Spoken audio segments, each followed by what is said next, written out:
You know, a wise man once told me there's a difference between being smart and being wise. A lot of you guys don't know the difference to that. If you do know the difference, put your comment below before I go ahead and tell you. So, the difference is being smart is learning from your own mistakes, and being wise is learning from your mistakes of others. And I always tell people, especially when I'm working with my brokers, that it behooves you to be wise. You want to learn from the mistakes of others. So today's topic, or today's video, we're going to talk about the top mistakes I made while starting out as a business loan broker. And clearly, I'm sharing with you these mistakes. So if you're interested in starting or working as a business loan broker, or even interested in working in this industry, you don't want to make these mistakes. I want you to be wise. I don't want you to be smart, okay? There's no reason for you to be smart as it pertains to this particular topic. So without further ado, let's go ahead and start it and talk about the top. I came up with like 12 mistakes on here, but I might add some more. You know how this goes when I come up with these list videos. So without further ado, let's go ahead and get started. The top one mistake. You gonna guess what it is? If you've been watching my video, you should know what it is. Not understanding the 3 paths of lending. I'm gonna go ahead and beat this theory home, okay? Until every business loan broker gets it. 3 paths of lending, 2024, moving into 2025 and beyond. As a business loan broker, you have to have the understanding of the 3 paths of lending. There's only 3 ways on how you can get funding for any business out there, regardless if they're looking for $1,000 or $1 million. There's only 3 ways, either based on their credit, either based on their income, or either based on their asset. No more one-trick ponies out there, okay? You have to be able to understand creative financing. You have to be able to look at the client's needs. A good business loan broker look at the client's funding needs and matches it with the right product. But if you don't have all the different products that are available in the marketplace, then you're just gonna be selling whatever product that you have to offer, and you're gonna be losing a client or putting them in the wrong product based on their specific needs. So that's the top mistake that I made. A little bit about my background. I used to be a residential loan originator. Basically what that meant is I used to work with owner-occupied residential buyers, people that are interested in buying their first house, second house, or whatever it is, a house that they lived in. That's all I did. Okay, so my understanding as far as the different products, all I focused on was FHA loans, a little bit of VA loans, a little bit of USDA loans, rural development loan, rural home loans, I should say. So that's kind of the only thing I focused on. And I remember when I transitioned into the business world, it blew my mind, all the different options that are available in the marketplace. From SBA loans to merchant cash advance to business credit cards to factoring loans to equipment finance. There was so many different products, and I was like, wow. I was restricting myself by only focusing on one product. Now, yes, there might have been some benefits back then being niche-based. There's always a benefit with being niche-based. But I truly believe, as a business loan broker that have been doing this for over a decade, if you don't have the understanding of the 3 paths of lending, okay, you asked out in today's world as a business loan broker. The next thing is understanding the importance of networking, okay? I still fail at this myself. I'm still working on really putting myself out there, going to certain events. I'm gonna really commit to this upcoming year. Going to really networking events and meeting with people face to face. Yes, the power of the internet and Zoom and all these different technologies that we use have made it very easy for us to just hide in our office, make videos like these without even wearing real pants, okay?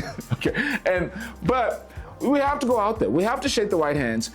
There's so many different lenders out there. There's so many different products out there. I am going to commit, especially this upcoming year. This is something that, again, I still don't do the best at it, is networking out there, really putting my name out there.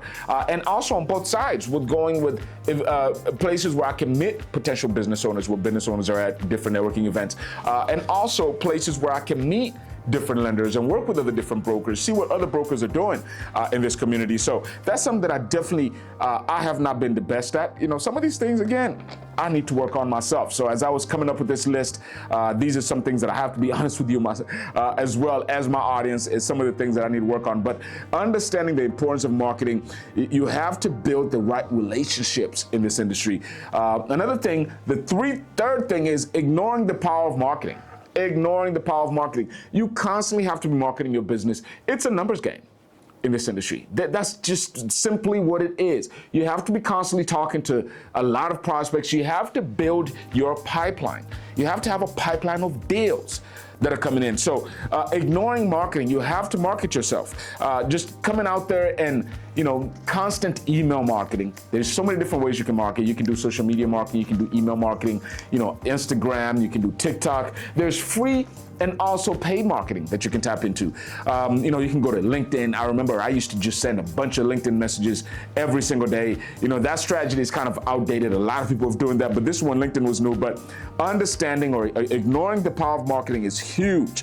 You have to invest in that, okay? You have to have a media presence. You have to have a website. You have to have a Facebook page. You have to have an Instagram page. You just have to, okay? And it's in today's day and age, I don't really think you can run a business without having a website.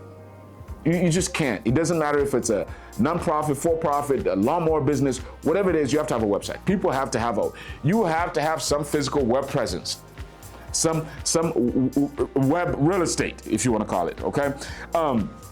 The fourth mistake that I made as far as being a business loan broker is being so transaction focused. There's a tendency when you're working as a business loan broker, it's either you're marketing and you generate a lot of leads, and as soon as you generate leads, you work in these leads, and then after that, you don't have any clients, so you start focusing on generating leads, and then you're bouncing so many, especially when you're starting out, you just by yourself, maybe you have a VA to help you with a few different things, but you're either marketing or you're either processing, and it can take your day. So you have to organizing your day, breaking it down to maybe doing a little bit of marketing, maybe a little bit of processing is the way that you want to go about this, but not being so transaction focused. I remember, having a real estate loan and basically spending hours with that one specific client, not really understanding that I need to be building my pipeline. You want to spend only so much time with one specific client. It's like an attorney. They spread out their time based on how many different cases they have. Even if they have one tough case, they're not going to spend all day, all week on it. They're going to be spending so much time on this case, spending so much time on this case, and so forth and so on. So you have to work that way. Another fifth mistake is not understanding the lender's guidelines. It's important enough to understand the lender's matrix, understanding what they look for minimum criteria to qualify, but also going deeper and understanding the guidelines, understanding, the documentation that's going to be needed based on that particular product, how they underwrite, what third-party verifications are done. These are the different mistakes that I made, where I had a deal where I told them that they would qualify for a certain amount, and then next thing I know, the lender, they didn't meet something about the guideline. Maybe they didn't meet the seasoning requirements, with whatever it is, or the down payment had to be seasoned or it couldn't have no down. There's a lot of different you have to understand, and all of them are different. All of them are different. And what we offer you as business loan brokers that take my training is we have a matrix for every single one of these lending paths. And also we have a database with all these different lenders that will let you know all the small little things. Do they work with foreign investors? Would they require to have a foreign bank account? Or can you work with, would they require to have a US bank account or even a foreign bank? There's all these small, neat, picky things. I got a deal right now that I'm working in. A borrower purchased the land in April, and they're wanting to do a construction loan on it. I have some lenders that require 1 year worth of seasoning, meaning they had to own it for 1 year in order for them to get 100% of the credit of what they paid on that property as far as their fair market value. Because we're in a situation right now that the value of the land has gone up. They bought it for $250,000. It's currently worth about $360,000. So the lender is going to be crediting them what they bought it because they required them to have a 1 year seasoning requirement for them to get their fair market value. But there's other lenders that only require a 6-month seasoning for them to offer them credit for their fair market value. Again, little small things like that goes down to the different underlying guidelines, and we offer you the guidance, okay, to really be effective out there as you're working on these deals when you're working with our team. So, another thing is failing to pre-qualify clients. Oh my gosh, I talk about this all the time. I hate brokers that work like used car salesmen. You have to be able to understand the 3 paths of lending. You have to be able to go deeper and understand the different matrix within each one of these paths. You just have to, okay, as a business loan broker. And this stuff is simple. We make it very simple. By the way, if you're interested in working with us and becoming a business loan broker or an agent, or if you're just interested in getting some funding, there's going to be a link in the description on how we can work together. I always say we have the most comprehensive program on how you can quickly start working as a business loan broker. You can also start working as an agent. If you're not yet to be a broker yet, you can start working with us as an agent, refer deals with us, partner up together, and we can go ahead and we can split our commission. Or if you want to learn everything that you need to know and launch your own business loan broker firm. We can also teach you how to do that as well. There's going to be a link in the description on how we can do so. Or if you're just looking for a trusted business loan broker that knows what the hell they're doing, over a decade in business, there's going to be a link in the description on how we can help you get the funding that you need. But pre-qualifying borrowers is huge. You have to be able to pre-qualify clients in-house. Meaning that in-house, you need to be able to look at the different lender matrix, maybe pick up a phone or two if you need to clarify a few different details, but be able to commit to a client, write the letter of interest if it's a real estate thing, or letter of intent, whatever it is, and tell the client exactly what you're gonna be able to do for them without going out there and shopping it around, sending it to multiple different lenders, ruining their inquiries, ruining their credit. You don't wanna do that. You have to be able to, failing how to pre-qualify clients is huge. Another thing is not seeking continuous education. Not seeking continuous education, something that I failed at as well. Guidelines change, different products change, economic climates change, different products are introduced, and you have to be aware. You know, a couple of years ago, we were dealing with COVID, and majority of lenders just stopped lending. They just stopped lending. And the only person that was lending was the government, you know, with SBA loans, PPP loans, EIDL loans. If you were not educated at the time, and it was happening so fast, you know, you were not able as a broker to take advantage of some of these opportunities out there to help your clients that needed funding at the time. So keeping up with continuing education, keeping your ears out there with what's going on in this world is critically important as well. Another thing is lacking a CRM. Like, I don't know, I'm not talking about nobody no more, okay? You guys have seen the videos, but there's people having trainings out there, educating people, claiming to be training brokers, but they don't even offer them a tool on how to manage their clients. You have to be able to have a CRM.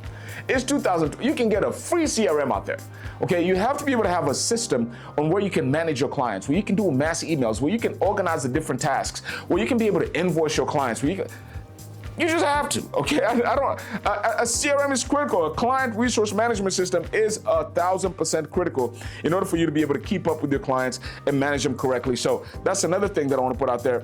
Another thing is over-promising and under-delivering, okay? Over-promising and under-delivering.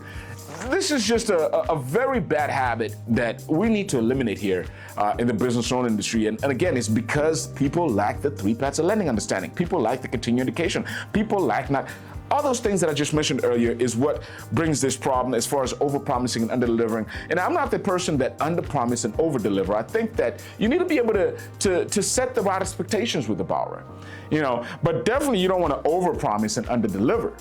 Okay. Another thing is ignoring your personal brand, a mistake that I did for so long. As I said, I've been doing this for over a decade. Even just this YouTube game, being on here and turning on this camera and speaking to you as an audience and educating, I should have been done this. You need to quickly start a personal brand. You don't have to be on YouTube. You can choose whatever platform that you want to do this on, TikTok, Facebook, Instagram, but you have to be able to start a personal brand. We're living in a world right now where personal branding is what it's at.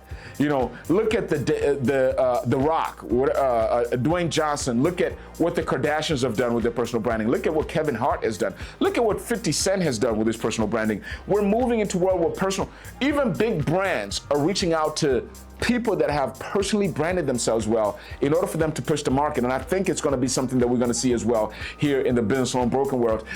Business owners, they want to work with people that are knowledgeable, people that they understand, people that have their personal connection with. And that's what I try to do here on YouTube, is to connect with you personally, where I can educate you, let you know about all these different things, and again, build my personal brand.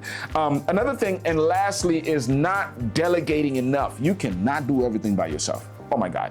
Okay. I always say this is I have 3 rules in business. I always say is, number 1 is play your position. Number 2, say what you mean and mean what you say. Number 3 is always set the right expectations.